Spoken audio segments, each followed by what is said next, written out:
अनेक वर्षांपूर्वी तिबेटवर राज्य करत होता एक म्हातारा जादूगार. येन होतं त्याचं नाव. येन खूपच नेक, दयाळू आणि मदत करणारा होता. एका दिवसाची गोष्ट आहे. येन त्याच्या अंथरुणावर पडला होता आणि तेव्हाच एक आकाशवाणी झाली. येन, आता तुझा अंत जवळ आलाय. येन हे ऐकून विचारात पडला की त्याच्यानंतर तिबेटचं काय होईल. तो त्याच्या जादुई पेल्याजवळ गेला आणि म्हणाला, जादू, जादुई, जादुई पेल्या, सांग, सांग मला, कोण आहे माझ्यासारखा जो माझी गादी सांभाळेल. जादुई पेल्यामध्ये वायू दिसला. वायू उडू शकतो आणि तो हवेवर नियंत्रण ठेवू शकतो. वायू खूपच शक्तिशाली आहे. हे बघून येन खुश होतो आणि मग अचानक वायू अग्नीमध्ये बदलतो. अग्नीजवळ ज्वाळेची शक्ती आहे. आग त्याला जाळू शकत नाही आणि तो आगीवर नियंत्रण ठेवू शकतो. येन आता खूपच खुश झाला. त्याला वाटलं बहुतेक अग्नी वायूपेक्षा सरस आहे. पण तेवढ्यात अग्नी जलामध्ये बदलला. जलाजवळ पाण्याची शक्ती होती. तो पाण्यावर चालू शकत होता, पाऊस पाडू शकत होता.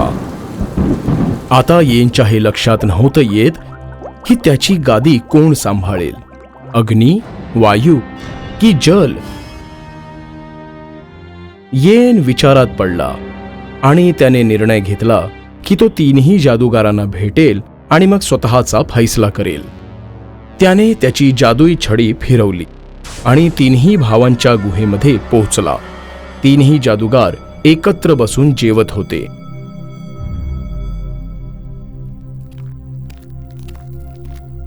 मी येन आहे, 60 वर्षांपासून तिबेटचा राज जादूगार.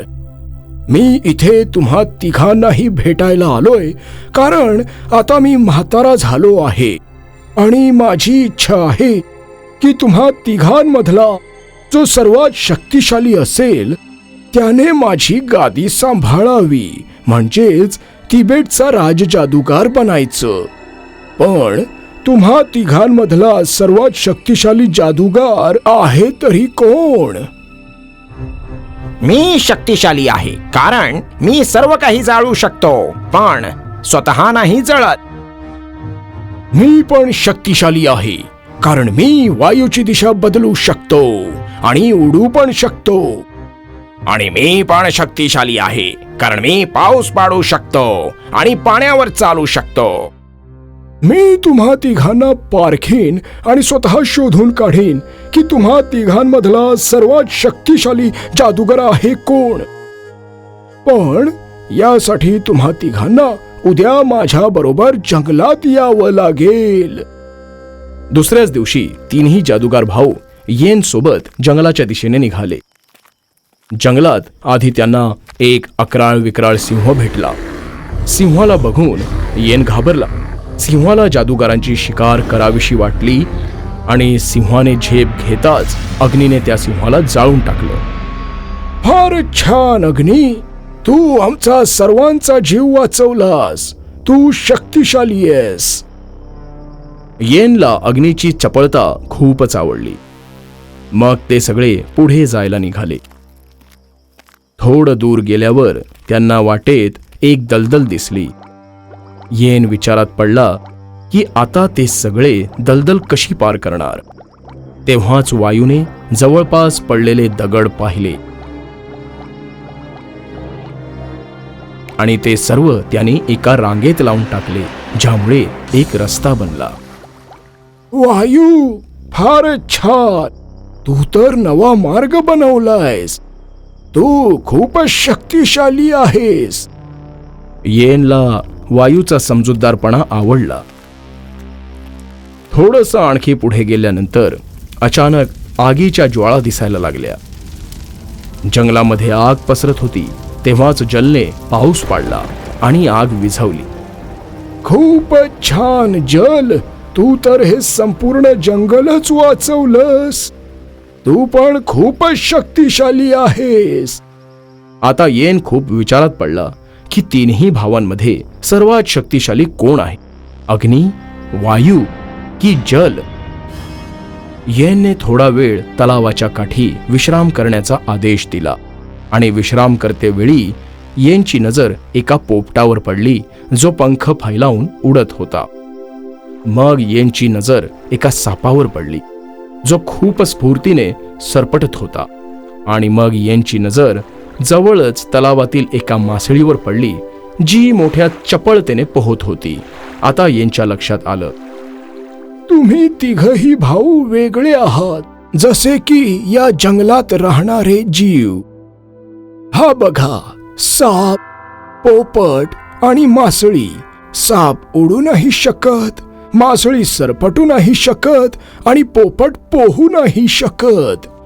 सर्वांचं वेगळं वेगळं वैशिष्ट्य आहे. तुम्ही तिघच्या तिघही आपल्या गुणांमध्ये शक्तिशाली आहात. मी तुम्हा तिघांनाही तिबेटला घेऊन जाईन आणि तुम्ही तिघही माझी गादी सांभाळाल. येन तिन्ही भावांमधला शक्तिशाली जादूगार कोण आहे हे शोधू नाही शकला, कारण तिघेही वेगवेगळे होते.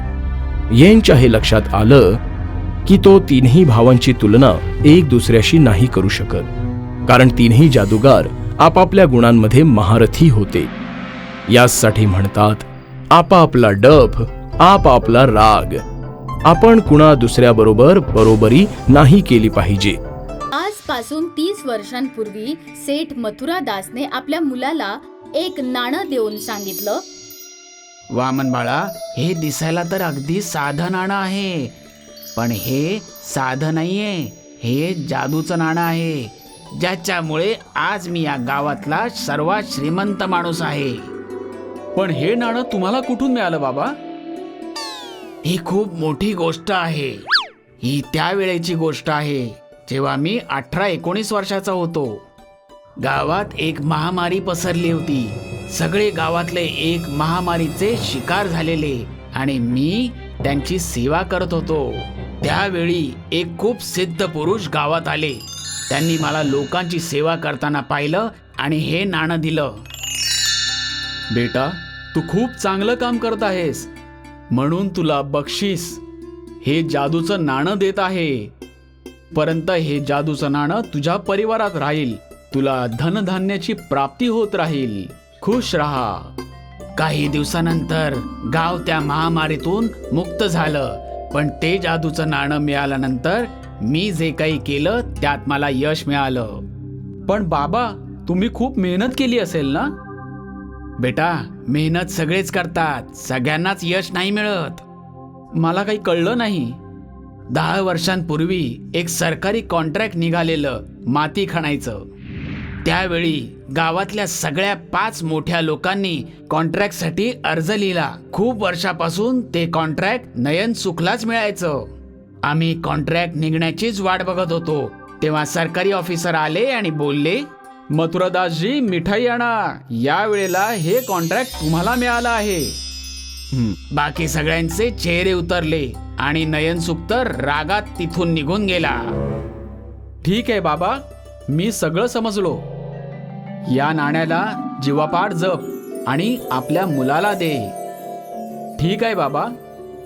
आता 30 वर्षांनंतर वामन स्वतः 60 वर्षांचा होता आणि त्याचे एक नाही 2 मुलगे होते. पण वामनकडे फक्त एकच जादूचं नाणं होतं. त्याला कळत नव्हतं की ते नाणं कोणाला द्यायचं. बाबा, आता तुम्हीच सांगा, या जादूच्या नाण्यासाठी कोण योग्य आहे, नरेंद्र की वीरेंद्र? वामनची दोन्ही मुलं बाहुबली होती आणि दोघांमध्येही पैशाचा खूप घमंड होता. एकदा त्यांचा एक जुना नोकर त्या दोन्ही भावांकडे आला. मालक, माझ्या मुलीचं लग्न आहे. तुम्ही मला काही पैसे उधार दिले तर बरं होईल. उधार? तुझं वय बघ. तू 60 वर्षांचा आहेस. तुझा एक पाय मसणात आहे. तू आमचा उधार कसा फेडणार? मालक, तुम्ही माझ्या पगारातून कापून घ्या. तुझा पगार 2000 रुपये आहे. जर त्यातले पण आम्ही पैसे कापले तर तू काय खाणार? आणि तुझी मुलगी पण खुश राहील सासरी. दयानंदजी तिथून दुखी होऊन निघून गेले. जेव्हा ही गोष्ट वामनला कळली तेव्हा ते स्वतः दयानंदच्या घरी गेले आणि त्यांना पैसे दिले. हे कर्ज नाहीये, तुझा हक्क आहे दयानंद, तुझ्या इतक्या वर्षांचा इमानदारीचा हक्क. दयानंद रडू लागला आणि वामनच्या पाया पडला. आणि म्हणूनच वामनने विचार केला की तो कोणत्या तरी साधू संताशी याबद्दल बोलेल. आणि त्याच वेळी त्या गावी एक साधू महाराज आलेले. वामन त्यांना एकटा भेटला आणि आपली सगळी समस्या सांगितली. समाधान सरळ आहे. काय तू तुझ्या दोन्ही मुलांना या शिक्क्याच्या पात्र समजतोस? नाही, ते दोघही गर्विष्ठ आणि नालायक आहेत. मग अशा माणसाला हे नाणं दे जो त्याच्या लायक आहे. पण मी त्या व्यक्तीला कसं शोधू? वेळ आल्यावर तुला तुझा रस्ता सापडेल. साधूकडे गेल्यानंतर वामन विचार करू लागला की तो तिसरा माणूस कोण असेल जो त्या जादुई नाण्यासाठी लायक असेल. तेव्हा वामनने आपल्या दोन्ही मुलांचं भांडण ऐकलं. ए मुकेश, स्वतःला काय मोठा समजू लागलाय? हो, बघावं तेव्हा लोकांच्या भल्याबद्दल बोलत असतो, पण त्याच्यामुळे माझ्या दारूच्या फॅक्टरीची परमिशन पण कॅन्सल झाली. हो, आणि मी गाववाल्यांची जमीन पण नाही विकत घेऊ शकलो. हे ऐकून वामन विचार करू लागला की नक्की मुकेश आहे कोण. त्याच दिवशी वामन आपलं नाणं घेऊन मुकेशला पारखायला निघाला. वामनने एका गरीब माणसाचा वेश घेतलेला जो नीट चालूही शकत नव्हता. वामन मुकेशच्या घराजवळ भीक मागू लागला. बाळा, मला काही खायला दे, मी खूप दिवसापासून भुकेला आहे. बस एवढं ऐकून मुकेश वामन जवळ आला. त्याला घरात घेतलं आणि जेवायला दिलं. मुकेश मध्ये ही दया भावना बघून वामन खूप खुश झाला. वामनने काही वेळ मुकेशशी बोलायचं ठरवलं. बाळा, तू मला घरी बोलवून खायला दिलंस. भुकेने मी भरपूर जेवलो पण बेटा, मी तुझं जेवण जेवलो. पण बाळा, एक सांग, तुझं घर बघून वाटत नाही की तुझी आर्थिक परिस्थिती चांगली असेल. बाबा, जर नशिबात जेवण लिहिलं असेल तर मिळेलच, आणि माझं तर असंच आहे. जर माझ्या समोर कोणी उपाशी असेल तर त्याला जेवण दिल्याशिवाय मी नाही खाऊ शकत. जसं ऐकलं होतं तू अगदी तसाच आहेस. म्हणजे? मी कोणी भिकारी नाहीये बाळा, मी वामन दास आहे. नशीब खराब म्हणून नरेंद्र आणि वीरेंद्रचा बाप आहे. पण मग तुम्ही इथे का आला आहात? तुझी परीक्षा घ्यायला, आणि तू त्या परीक्षेत उत्तीर्ण झालास. हे घे तुझं बक्षीस. एक नाणं. हे साधं नाणं नाहीये बाळा, हे एक जादुई नाणं आहे. जिथपर्यंत हा तुझ्या सोबत राहील, तुझ्या घरी धनधान्याची कधीच कमी नाही पडणार. हे नाणं माझ्या वडिलांना एका सिद्ध पुरुषनी दिलं होतं आणि त्यांचं नशीब पलटलं. त्यांनी हा मला दिला, पण माझी दोन्ही मुलं या नाण्याच्या लायकच नाहीत, म्हणून मी तुझी परीक्षा घेतली. तू या नाण्याला सांभाळून ठेव आणि लोकांची नेहमी मदत करत राहा, आणि कोणाला सांगू नको की हे नाणं मी तुला दिले आहे. वामन ते नाणं देऊन तिथून निघून गेला. काही दिवसातच मुकेशचं नशीब पालटलं. तो आता श्रीमंत झालेला आणि रोज गरिबांना जेवण द्यायचा. शेवटी जादुई नाणं योग्य हाती लागलं.